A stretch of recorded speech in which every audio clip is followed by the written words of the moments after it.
प्रिय विद्यार्थियों, आज हम व्याकरण का पाठ 10 उपसर्ग और प्रत्यय पढ़ेंगे।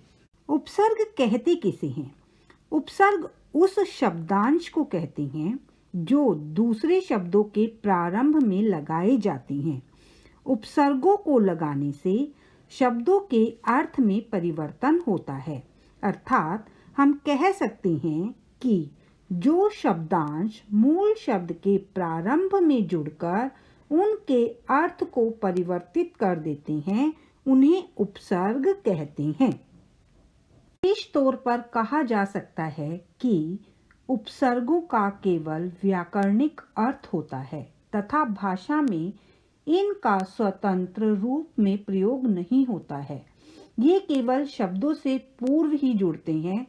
इनके जुड़ने से एक नया शब्द बनता है जिसका अर्थ बदल जाता है। इस तरह उपसर्ग नए शब्द बनाते हैं। कुछ उपसर्ग इस प्रकार हैं: प्र, प्रा, अप, अनु, अव, निर, दुर, वि, आ, नि, सु, सम, अति, अभि, अधि, प्रति, परि, उप तथा उत। आइए अब हम मूल शब्द में उपसर्ग जोड़कर नए शब्द बनाना सीखते हैं। मूल शब्द है मान। मान मूल शब्द में जब हमने अप उपसर्ग को जोड़ा तो नया शब्द बना अपमान। इसी प्रकार शोग मूल शब्द में प्रति जोड़ने पर नया शब्द बना प्रतिशोध। मान मूल शब्द में अनु जोड़ने पर नया शब्द बना अनुमान। आगत मूल शब्द में सु उपसर्ग जोड़ने पर नया शब्द बना स्वागत। इसी प्रकार अन्य उपसर्गों की सहायता से हम भिन्न भिन्न प्रकार के नए शब्दों का निर्माण कर सकते हैं।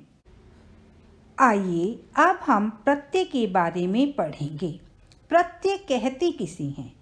जो शब्दांश किसी अन्य शब्द के अंत में लगाए जाते हैं प्रत्यय कहलाते हैं। प्रत्यय लगाने से उस शब्द के अर्थ में भिन्नता आ जाती है। अतः हम यह भी कह सकते हैं कि जो शब्दांश मूल शब्दों के अंत में जुड़कर नए शब्दों का निर्माण करते हैं तथा उनके अर्थ में भी परिवर्तन कर देते हैं, यही शब्दांश प्रत्यय कहलाते हैं। अब हम मूल शब्द में प्रत्यय जोड़कर नए शब्दों का निर्माण करना सीखते हैं। मूल शब्द है गाड़ी। गाड़ी में हमने प्रत्यय जोड़ा वान, तो नए शब्द का निर्माण हुआ गाड़ी वान। इसी प्रकार कला मूल शब्द में कार प्रत्यय जोड़ने पर नए शब्द का निर्माण हुआ कलाकार। चालाक मूल शब्द में ई प्रत्यय जोड़ने पर नए शब्द का निर्माण हुआ चालाकी। पंडित मूल शब्द में आइन प्रत्यय जोड़ने पर नए शब्द का निर्माण किया गया पंडिताइन।